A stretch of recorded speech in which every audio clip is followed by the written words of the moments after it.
Welcome back to Raised by Giants live discussion. Welcome everyone in the chat. Good to see you guys and any moderators out there or channel members. We have an amazing show lined up for you guys here today with an episode brought to you by Contact in the Desert this year, 2024 in Indian Wells, California.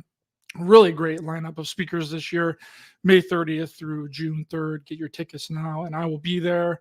So come by and say hi. Link to the on-sale tickets is in the description of this video. And if you use promo code EARTH10, you'll get 10% off your original ticket price. And today we have with us a keynote speaker this year at Contact in the Desert, retired U.S. Army intelligence officer, Desert Storm veteran, and 7-year alumnus of the Department of Defense's Stargate Remote Viewing Psychic Spy program, returning guest to the show, Dr. Paul Smith. Welcome back. It's good to see you, my friend.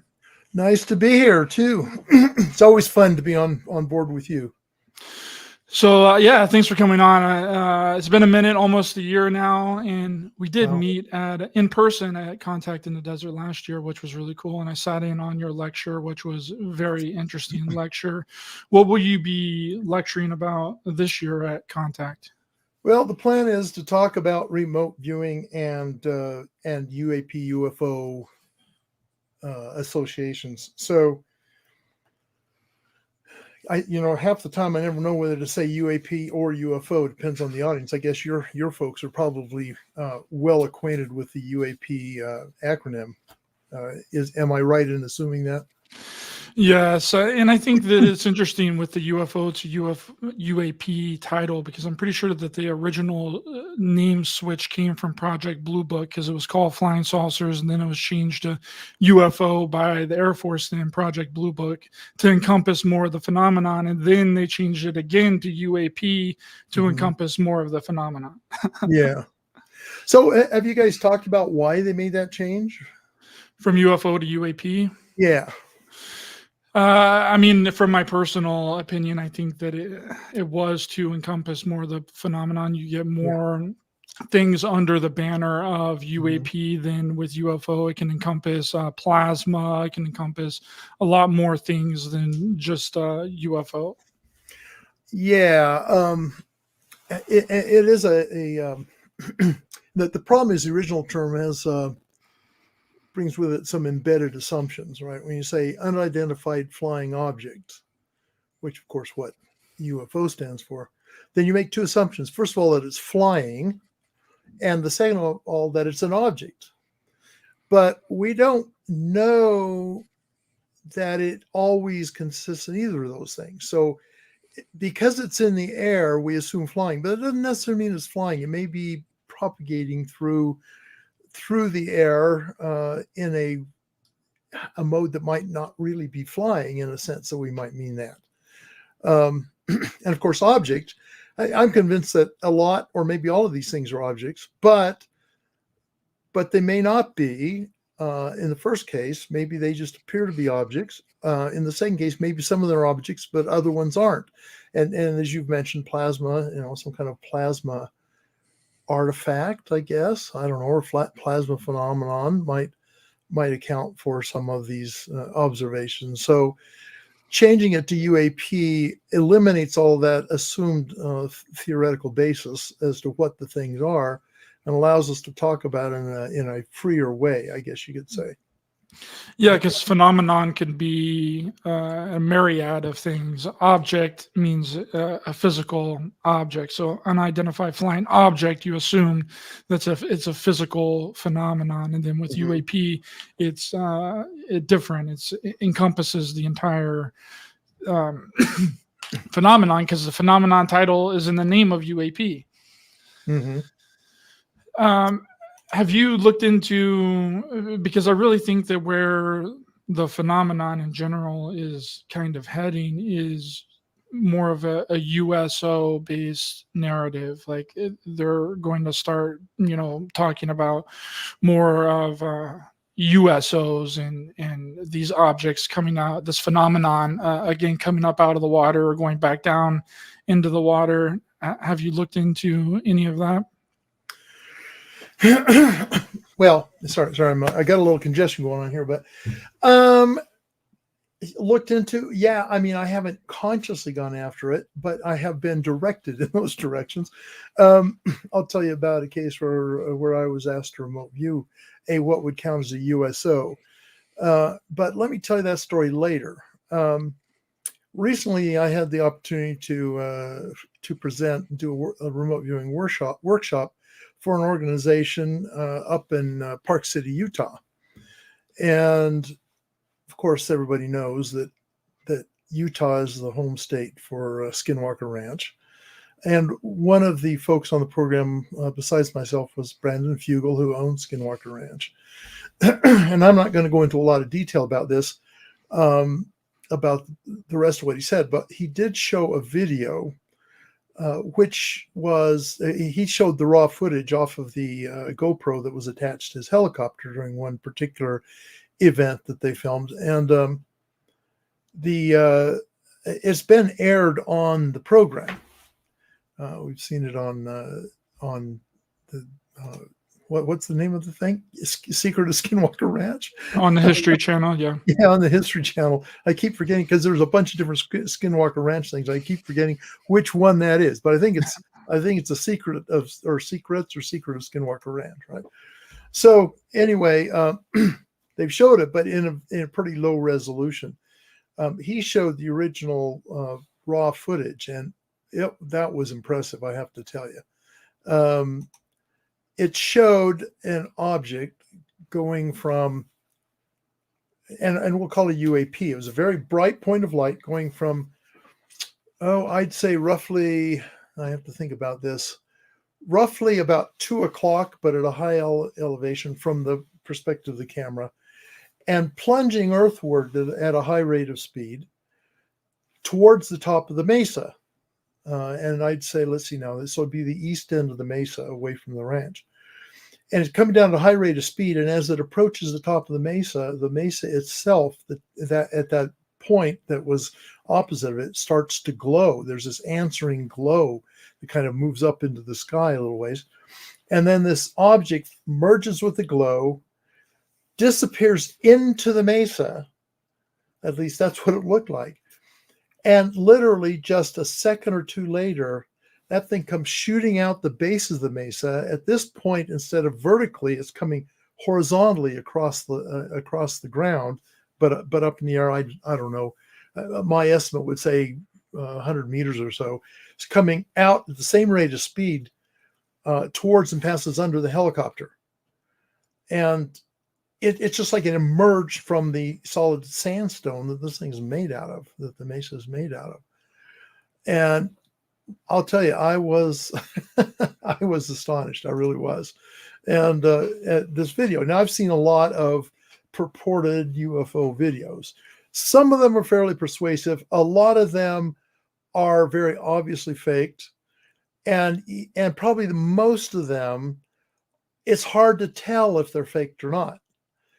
Because they're so freaking blurry, Paul. Like it's always astonishing, Paul, that a lot of the UFO footage looks like it's filmed on an early 2000s flip phone. Like, you're telling me that all this footage is super blurry, and the only reason that I can come to the reason that the footage is so blurry is because the footage is fake, and they're trying to hide something within the footage by making the footage very blurry.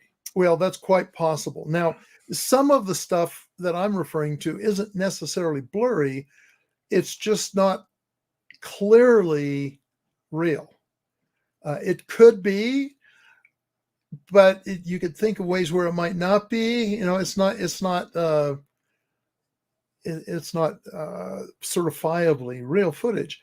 This that Brandon showed, I could not see any way you could fake that. This was something that, all other, possibilities excluded, this was as close to real as anything I've seen in terms of UFO footage. And I was very interesting. Now, he had a name for it, and your folks there probably heard the name. In fact, maybe you have too. He called it a transmaterial UAP. I have to say that was the first time I heard that term. I'd heard USO and UAP and UFO, but I'd not heard, let's see, that would be TMUAP. right? Transmaterial UAP. I had not heard that term before, but it's very an applicable term, and it works well with USOs as well, because technically a USO is also a transmaterial UAP. But if you think about it, any kind of UFO or UAP is transmaterial unless you're outside the atmosphere of the Earth when you're in deep space and there's no material for it to be going through. And of course, we don't have many or any real observational instances of something that's in deep space like that.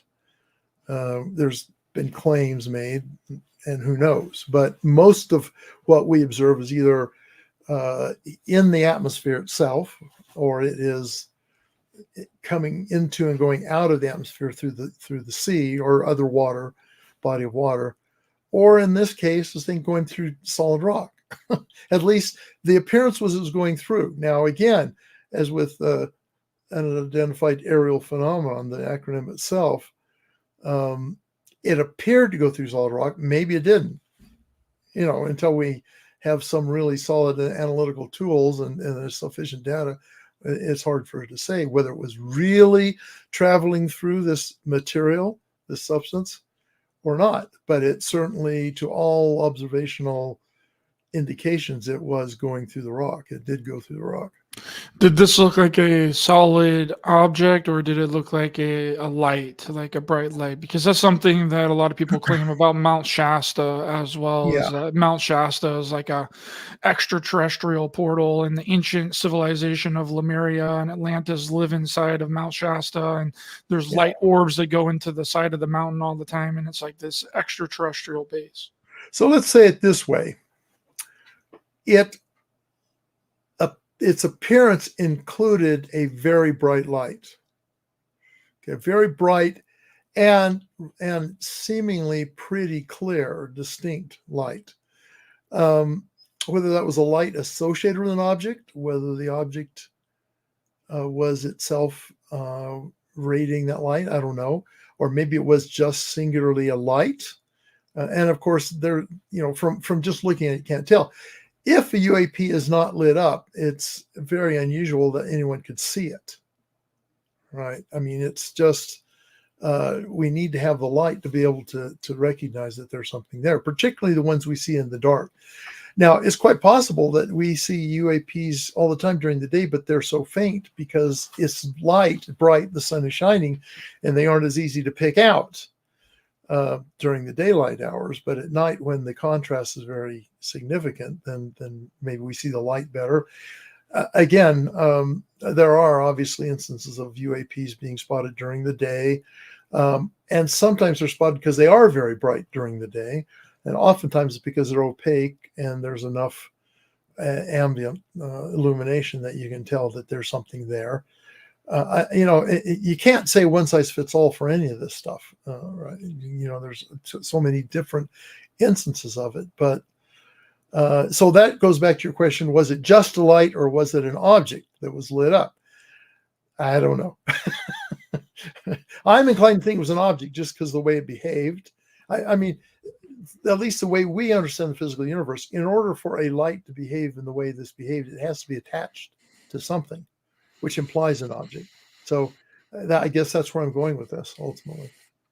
But then that brings into the question of, if this phenomenon is extraterrestrial, which I personally don't believe that it's extraterrestrial, but if it is, and we're under the assumption that it is extraterrestrial, why would these extraterrestrials be driving around with big bright lights on their craft if they don't want to be seen?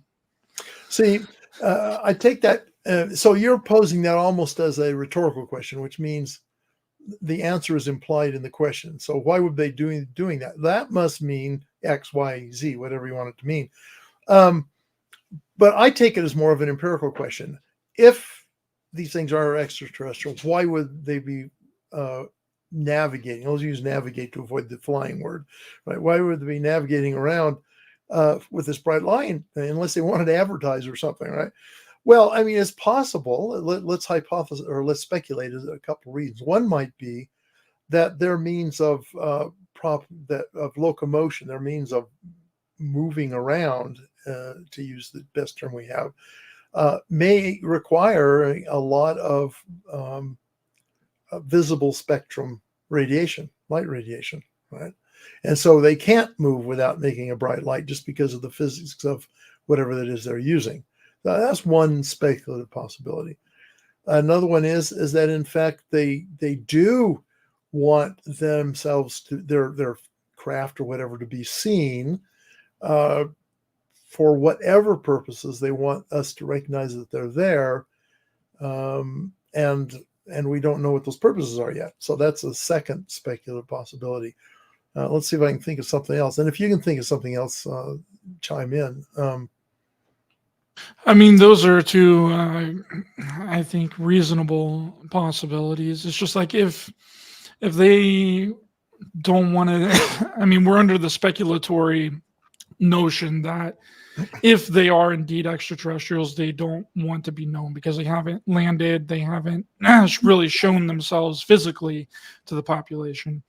Then it's speculatory in that way. And then it's also, well, if they don't want to be known, then why would they drive around? I mean, in your answer to that is maybe that something with their craft creates the light itself, and they're not actually able to get rid of the light altogether. But then you talk about, people claim that they have like a cloaking ability of their craft as well. So let me toss in, cloaking is also speculation. Right. We don't know if they do. People say, oh yeah, they do. Well, how do you know that? Have you actually captured one? Right. And there are people who say who we have, but that hasn't been publicized. So someone out there in the media world who says, yeah, they've got a cloaking device, we say, well, how do you know? Well, some aliens from Zeta Reticuli told me that. Well, okay. I mean, that's not impossible they did, but I'd have to see much better evidence than just your claim that some alien told you that, right? So. Oh, what are you saying, Paul, that you don't believe all these extraterrestrial channelers, Paul? Come on now. No, I'm just joking. Yeah, there's a lot of claim. I mean, really, almost all of this is speculatory and theory. I mean, we have really zero proof of extraterrestrial involvement, and at least publicly, we have zero proof. I have no idea what there is privately or secretly held. Maybe there is, but publicly, as far as we know, there's no proof. Well, they've kind of been saying the same thing since the very beginning with Project Grudge and Project Sign and Project Blue Book and the most recent UAP historical record from Arrow. And now they've kind of changed it to where they publicly say that it's majority of it is military craft, military drones, or misidentified military craft. Mm-hmm. It's pretty much what they've been saying, which they've kind of been alluding to that all along. And but now they say, which I don't really know if there was ever a point that they actually denied the phenomenon existed. I think that what they were trying to do was deny that it was extraterrestrial, which makes more sense to me. Yeah, and I think that it's legitimate to say that at least a large percentage of what people are saying are, military test aircraft phenomena, misidentified phenomena, meteorological phenomena, stuff like that. I think there are a lot of reports of UAPs, UFOs that really are explainable that way. I don't think there's any question about that. But even the government investigators have been releasing these reports, acknowledge that there is at least a small subset that they have not been able to explain that way. And I appreciate that amount of honesty that they express, that they're willing at least to go that far. Now, of course, then you get the skeptical scientists and government officials who say, well, because you can explain all of them as that, then that must mean, all right, because you can explain most of them that way, that must mean then they all are that way, that they all are explainable in those terms. We just haven't found that solution, that explanation yet. And see, that's actually not a scientific attitude. That's right. essentially a non-falsifiable premise. And if you can't falsify a claim, then you can't assume that your interpretation is going to be correct. You have to allow the possibility that there might really be something to it. So, yeah, I probably chewed that one to death here. So, Well, I mean, that's what J. Allen Hynek's problem was with Project Grudge and Project Sign. And I had Paul Hynek on last week, which is his son, and that was his issue with it, was that Project Grudge and Project Sign, he claimed, was an unscientific endeavor into the phenomenon itself. mm-hmm. Yeah, so Yeah, I mean, Paul's a nice guy. I got to meet him at Starworks. She's 2 or 3 years ago, I guess. I'm glad you were able to have him on your show. Yeah, he's very, very intelligent man, and he had really good things to say. So, not to really get too much off topic here, but kind of in another direction and more with remote viewing and UFOs.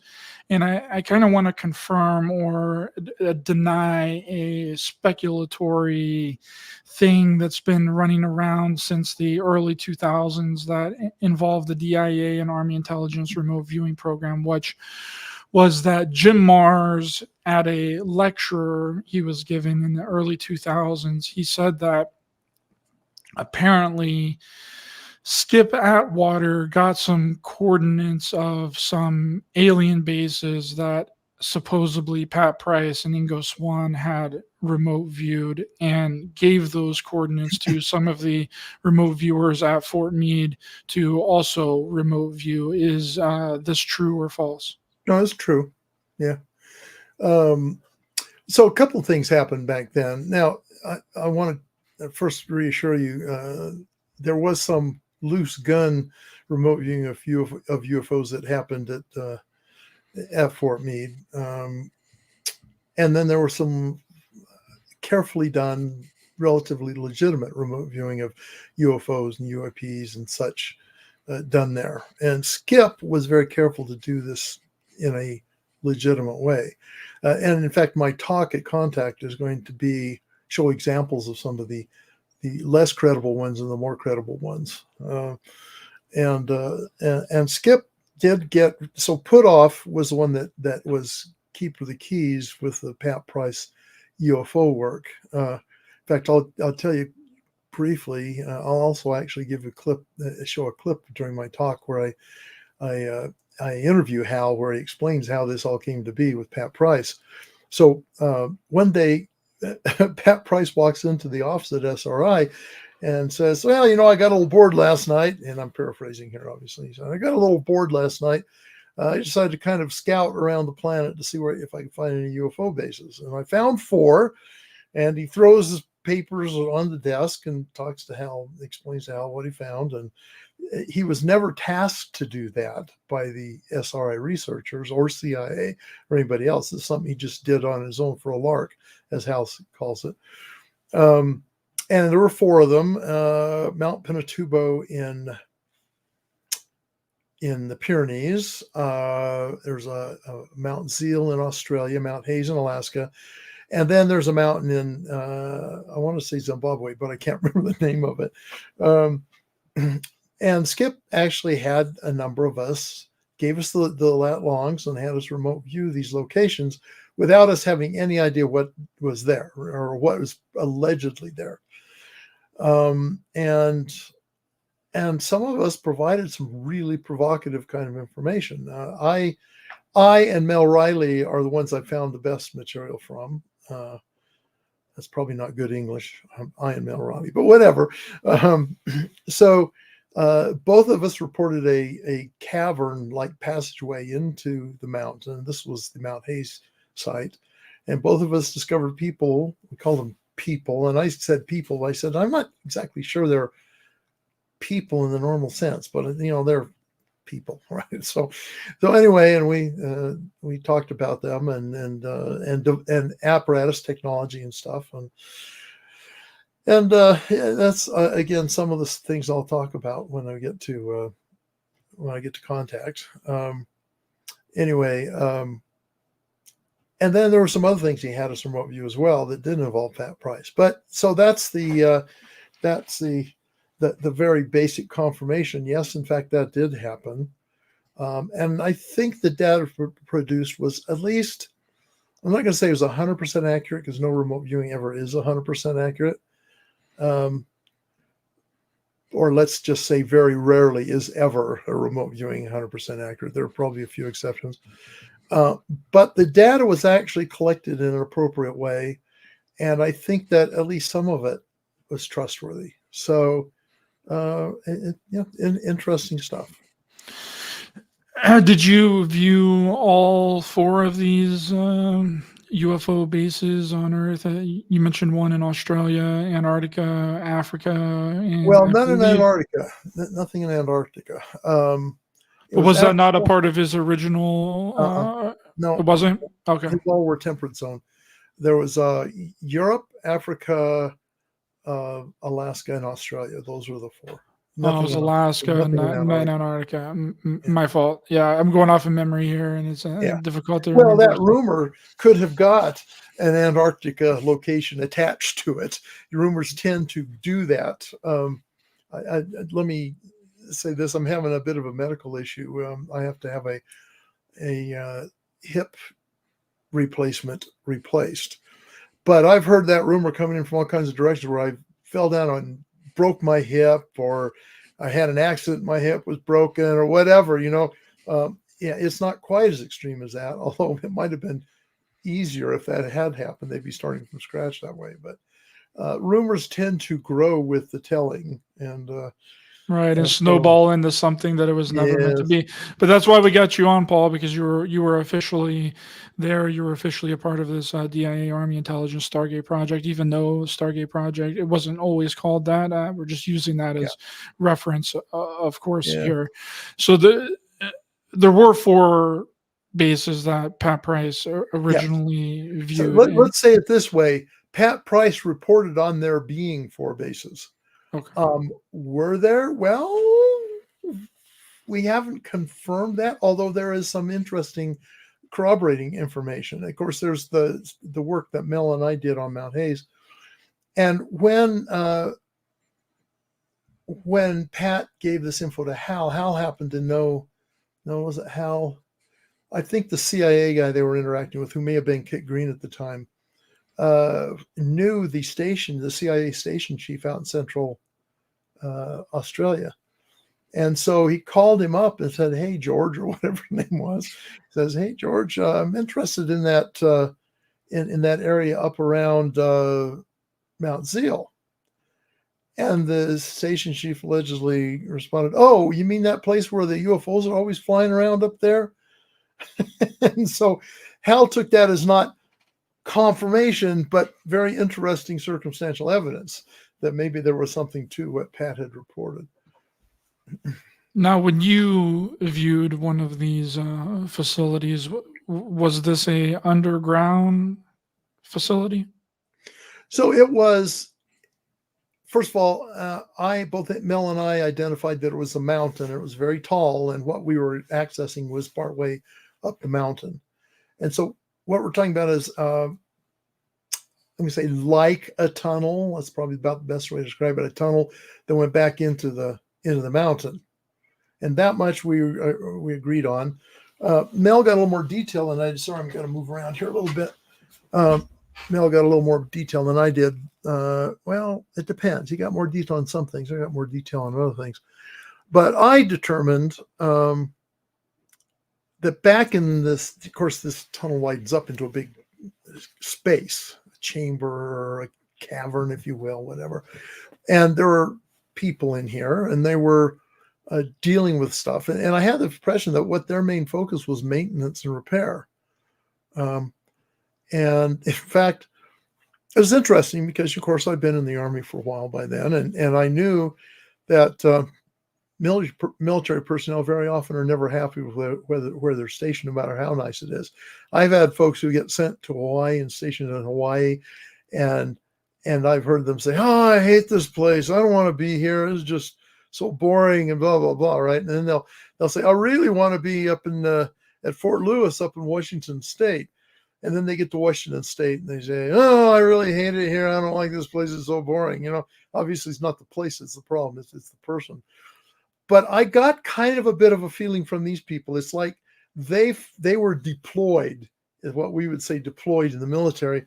They were deployed away from home, presumably a long way away from home.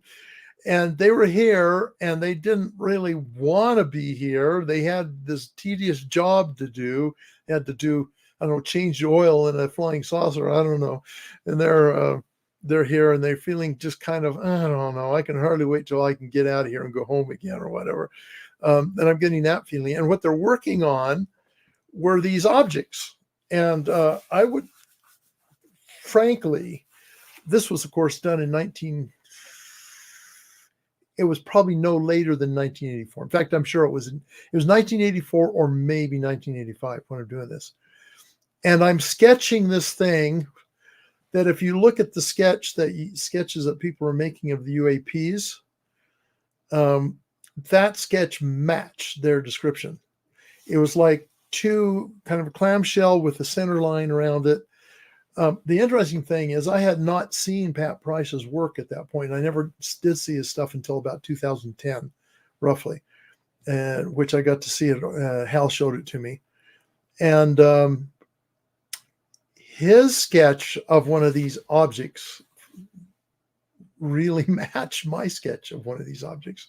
And of course, he had never met me and I'd never met him. I'd never seen his work. He clearly had never seen my work because he was dead before I ever got into this stuff. And so that was kind of a confirmation to me. Whether it counts as scientific confirmation, probably not, but it is evidence. It's pretty solid evidence of a sort. They had these things in there, and these things were not sitting on the ground. It's like they were hovering. If I'm remembering this session right, I haven't looked at it in a long time, but I'm pretty sure it was this session I'm telling you about, that they were just kind of like, when they weren't being used, they were just sitting there hovering a foot or two off the ground. They're sitting there, right? And when they needed to do something with them or whatever, then they would go out and just kind of push them around. They move them by pushing one over here and then another one over here, and I guess that was like when they were updating the avionics on them or whatever the presumably alien equivalent of our maintenance procedures on aircraft and stuff are. It was really quite a fascinating thing. Of course, then afterwards, when did he tell me what the target was? I don't even remember when Skip gave me feedback on it. It was a while before he told me. And that was a surprise. It was quite a surprise and kind of a vindication, because I felt like I was getting stuff that was correct, but I didn't have any evidence. And I was coming to feel like this was not something, well, I fairly quickly came to feel this is not something normal. This is not something one would normally expect to find on an everyday target. So anyway. Did you get the impression that this was military or something else? Well, and now I'm talking from 40 years ago, right? I'd have to go back to the session to tell you, but I feel fairly confident in saying this. I got the impression that it was at the very least organized, that it was not just, like a lot of civilian things are, they're sort of ad hoc, fly by night kind of a deal. This was certainly structured, organized, in a way kind of regimented, and it certainly could be military. Military, and that's one of our terms, right? You say it's military, it's one of our terms. And if you think about military, even in our terms, can mean a lot of things. We think of, for example, Star Trek. I think Star Trek is the military organization, and of course they get out and they shoot at things and get shot at and whatever. But their main mission allegedly is not to do the shooting; it's to avoid shooting and to to do research and rescue people and that kind of thing. And I guess that's military function. It's just, and this could have been that kind of thing, kind of like a organized, regimented kind of a exploration and let's see, what are the word we use? And at least, having a presence in a certain location without necessarily worrying about being any kind of fight or conflict or whatever. I guess that's a long answer to your question. Sort of military, I guess, is how I'd shortly answer it. Could possibly be military. Do you remember what Pat Price had said in his notes on? Did he describe what he felt like that it was? Well, here's the interesting thing, and I don't recall in detail right now, but I do know that he sort of identified purposes or functions for each of the sites, and one of them was repair and maintenance. And so I'm getting this impression, of course, 10 years after Pat Price had died, and 15 years or 25 years before I even got any feedback on this. And yet I'm calling it, a maintenance repair facility. So I really should go back and see if I can verify which one of these places Pat thought was a repair and maintenance facility, because it certainly matched what I was getting on Mount Hayes. Well, then you have, maintenance repair facility is kind of ambiguous. It could be a maintenance repair facility for the military or for military aircraft. I guess the question would be is how do you relate a maintenance repair facility to some sort of UFO or UAP? Sure. So now I may push back a bit on saying it's ambiguous. Maintenance and repair in almost any activity pretty much is the same thing. Now, the activities may be different. The spare parts might be different. What needs to be repaired, maintained could be different. But the concept of maintenance and repair is pretty much always the same. A over-the-road trucking company a civilian trucking company really has pretty much the same kind of, conceptually the same kind of maintenance repair tasks as does an armored battalion, an Army tank battalion. It's just that what you do that maintenance repair on may be different and its purpose may be different. And I don't know if I can go into detail, and in fact, I know I can't go into detail as what kinds of aspects of maintenance repair are involved here, other than, and of course I'm kind of off the top of my head here, other than thinking in terms of just making sure these things can fulfill their mission, whatever that is. And I couldn't tell you what their mission was. Make sure they were mission ready. And you could say that was true about a tank as much as you can say it's true about a Peterbilt semi, right? And so, that's probably the best I can do with that. But I didn't feel like maintenance repair was a particularly ambiguous concept here. What it was they were maintaining and repairing, okay, well, I did a sketch of it. They seem to be hovering over the floor. I don't know what else to tell you, right? Right. All right, that makes sense, absolutely. And from my understanding, also along with the coordinates that supposedly Skip Atwater brought in to give some of the remote viewers at the DIA and Army Intelligence at Fort Meade, apparently, now again, this is speculation and I want you to confirm or deny, apparently someone was also having some of the remote viewers view targets off world, like Mars and the moon. Right. Is that true or false? That's also true. Now, I don't remember Skip doing that all that much with us. So there's another part to the saga. I told you about the Pat Price stuff. Another thing that we got relatively early on. So, the JPL photographs, the face on the moon and the pyramids and all that stuff that Richard Hoagland got a lot of traction out of, and other people as well. Put off was given an early, it was given early access to those photos, and he had pretty much all of them. And he passed them along, or maybe got copies sent to Skip Atwater. And Skip did run folks on the unique features that were depicted in these photographs.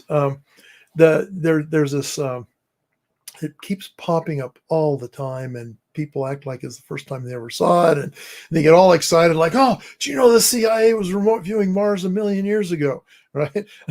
And okay, yeah, we heard that story last week, and we heard it a month ago, and we heard it the year before last, and we heard it back in 1996 when it was first released. And yeah, just because you've not heard it before doesn't mean that everybody else hasn't heard it before, Like right? classic regurgitation, like Yes. everything within the community. It the all late- goes in circles.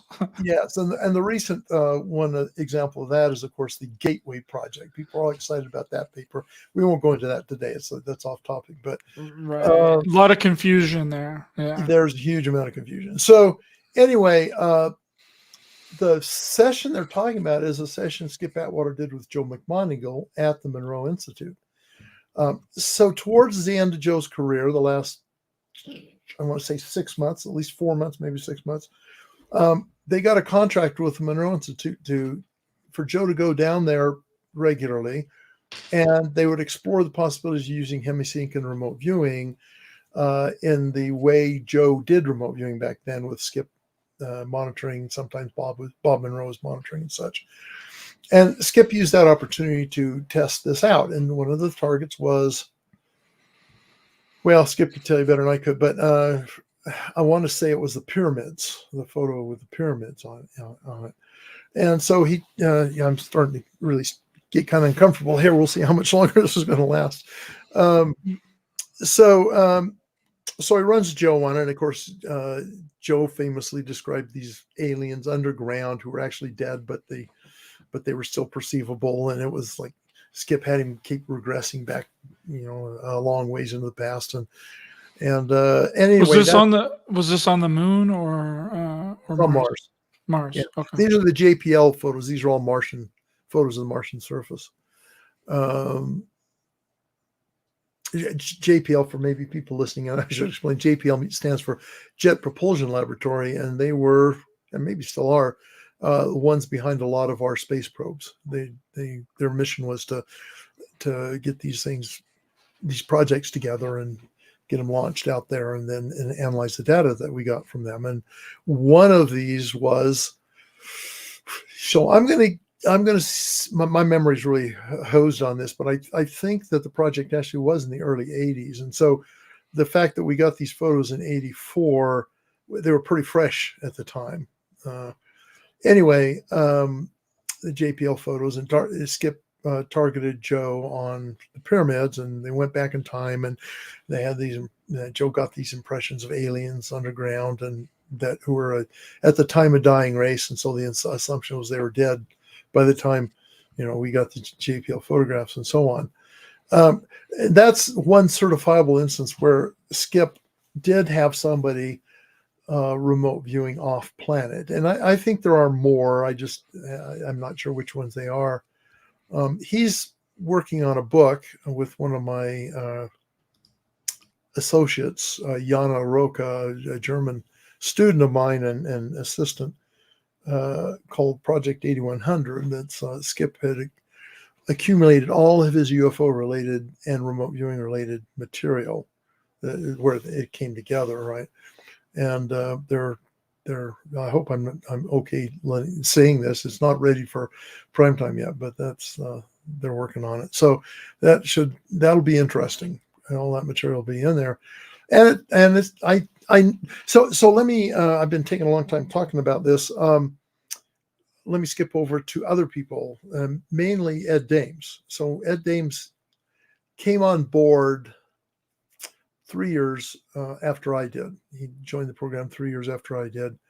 And he was there for 3 years, left in, I've got in my book, Reading the Enemy's Mind, Actually, I think it's even in my other book, The Essential Guide to Remote Viewing. One or the other, or both, will give you the details on this. But he joined the program at the end of January in 1986, and he left again, I think, at the end of 1988.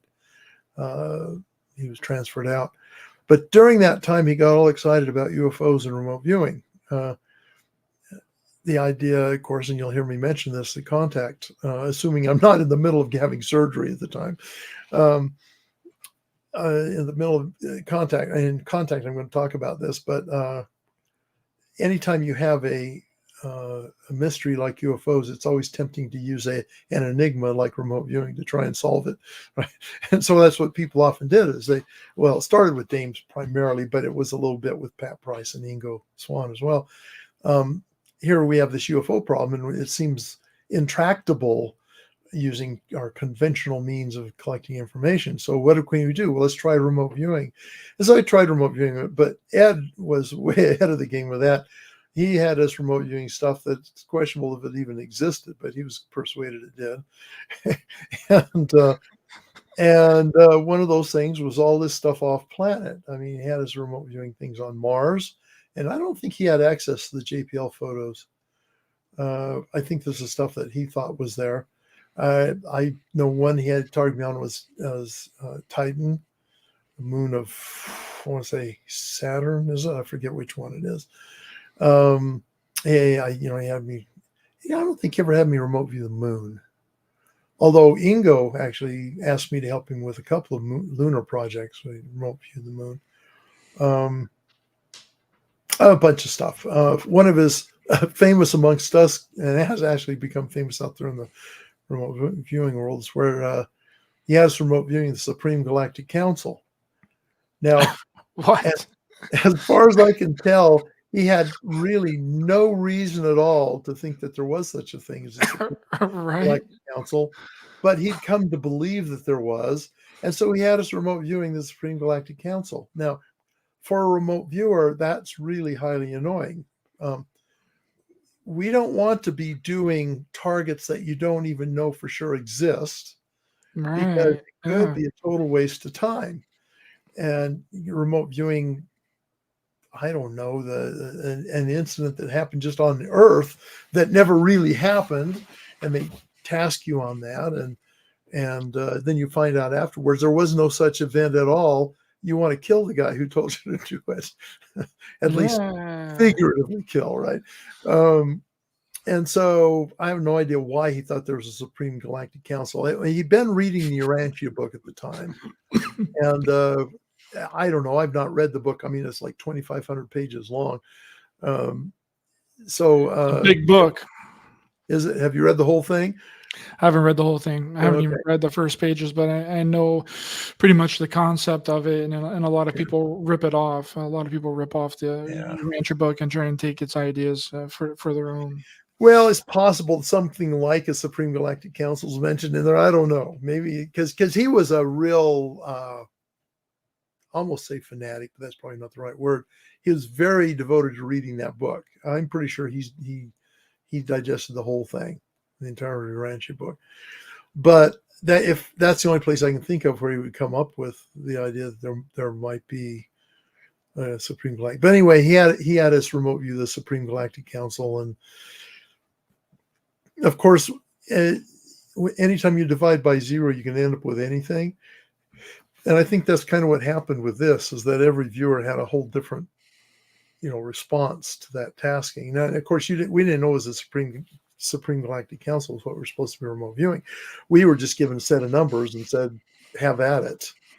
And before, probably on the last interview, in fact, I even explained how that works. But anyway, yeah.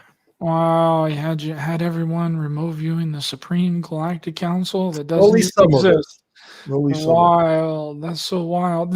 But then what happens if you get something on that and it's a figment of someone's imagination? Does that diminish the science of remote viewing at all whenever you're seeing something that's not even factually there?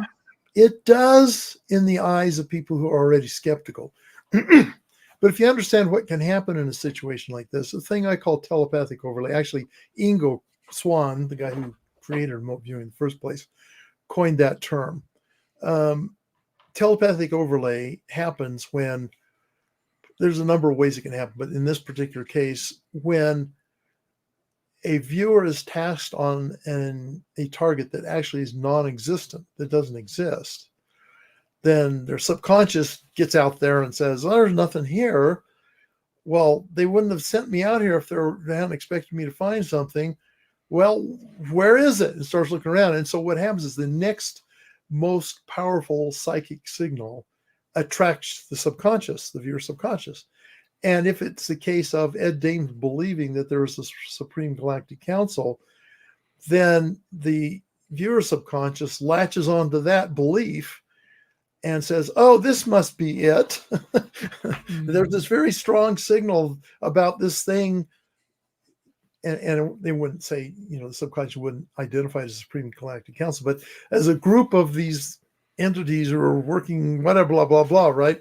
And so then the viewer starts reporting back this perception that they're getting out of Ed Dames's own mind and reporting that back. And of course, then that confirms I'm using Ed Dames collectively here now, and then he reports back on what is in the tasker's mind. And then the tasker, that tasker takes that as confirmation that what he or she believed about this thing is true. And yet all that's being fed back is that person's beliefs that they already had in the first place. So, wow, that's really interesting. Telepathic overlay is what that's called? Yeah. Telepathic overlay. So that means that someone's belief in something can create something out of nothing. Well, nothing is being created just other than a perception of some kind, right? And it's not even a concrete perception. It's a intentional perception, I guess you could say. And so, it's a sort of it's information of a sort, I guess you could say. It's just not concrete information, not solid, real, verifiable, objective information, as we hopefully will usually get in a remote viewing session. So. But how many, this is just hypothetical and theory, but how many people would it take believing in a fake event in order for someone to, or in like anything fake, like, that there's a giant spaghetti monster that crashed in Washington in 1952. How many people would it take to actually believe in that event in order for someone to see that event? Well, the first thing I'm going to say is your question almost sounds like a light bulb joke. How many people would it take to screw in a light bulb, a spaghetti monster light bulb, right? Right. But if you're taking into consideration that one person can create something that, but you would think by the more people that believe in something, the easier would it be to see that event. Well, we could take Roswell, for example. A lot of people believe that Roswell happened. Yeah, that's a possibility. In fact, I am reluctant ever to remote view some recent sensational, widely publicized event, because there can be a kind of a cultural overlay developed by that, which a lot of people, what more happens is it generates a whole lot of, if you will, psychic noise, right? There's all kinds of beliefs flying around, intentions flying around and stuff that pollute or contaminate the actual data that's also out there trying to compete. And so generally speaking, people say, well, if you're remote viewed, whatever happened to what was it, 370, what was the one that went down in the Indian Ocean, and they haven't been able to find it ever since. Flight 237 or something like that. Whatever it is, 370, I think, but I can't remember what airlines anymore. I say no. No, and I don't plan on it. Oh, why not? If you can find it, look at it. Well, I say, well, because there is so much noise associated with it now that knowing whether or not, or even being able to evaluate whether you got legitimate data or not, is very difficult, right? So I caution anybody against going for these really high profile kind of targets like Jean-Benet Ramsey, the little girl that went missing, I mean, they've been subject to so many psychics and so much speculation, so many news stories and stuff. It's just go for the stuff that nobody's ever heard of before, and you might have a higher chance of having success. So yeah, It was Malaysian. It was Malaysian Airlines Malaysia, flight yes. 370. Yeah. That's it. Yeah. So, the question, how many people, who knows? One is enough if there's no target at all in a close-knit remote viewing project. But, this can go to Rupert Sheldrake and his formative causation theories about, what people sometimes call 100th monkey. How many people does it take to create a cultural meme? How many people does it take to make an idea active in a formative causation scenario like Rupert Sheldrake might propose? I don't think you can even have a certain number. There's probably a lot of variables associated if this phenomenon even exists. Now, I have a suspicion it's something, if it doesn't, then something very much like it does. But we don't have the ultimate scientific there, to assume that it is absolutely correct. But I don't know.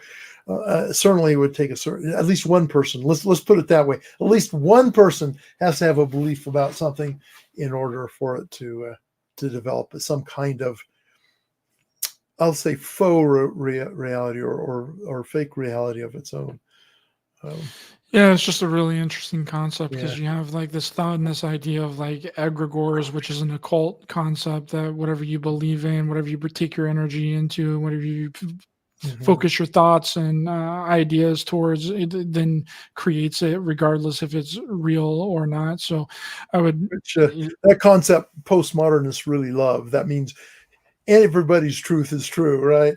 Right, and that becomes a really big problem. But I'm meaning it in like a collective sense. Like something can happen, and if enough people believe in that thing, it's regardless if it's real or not, it's still in people's consciousness as it being real. Sure. But go ahead. I have to tell you, I'm going to have to pull a plug. I'm really getting uncomfortable here. Well, Paul Smith, I think you really appreciate your time this evening, and through your health problems, I really appreciate your time, and you were able to make it through. And can you let people know one more time about your lecture at Contact in the Desert? Contact in the Desert, the end of May and the beginning of June, out in Palm Desert. Indian Springs, I guess it is. And I'm going to be talking about remote viewing UFOs or UAPs for the more progressively minded. I'm looking forward to it, and hopefully my medical issues won't get in the way. I'm counting on still being able to do it. We'll see. Anything can change, right? Anyway, I appreciate the time to be on. If folks want to check out my website, that's rviewer.com, the letter R and the word viewer, .com. And we'll do this again, I'm hoping. Yes, thanks so much, Paul. Really appreciate you. The links to Paul's information and the links to the tickets at Contact in the Desert is in the description of this video. And if you use promo code Earth10, you'll get 10% off that ticket price. And thank you so much, Paul. Really appreciate your time. Betcha. And come and see us at Contact in the Desert. Please be sure to hit the thumbs up button, help the channel and the algorithm, share, subscribe, hit the bell icon as well for notifications. And we'll see you guys next time.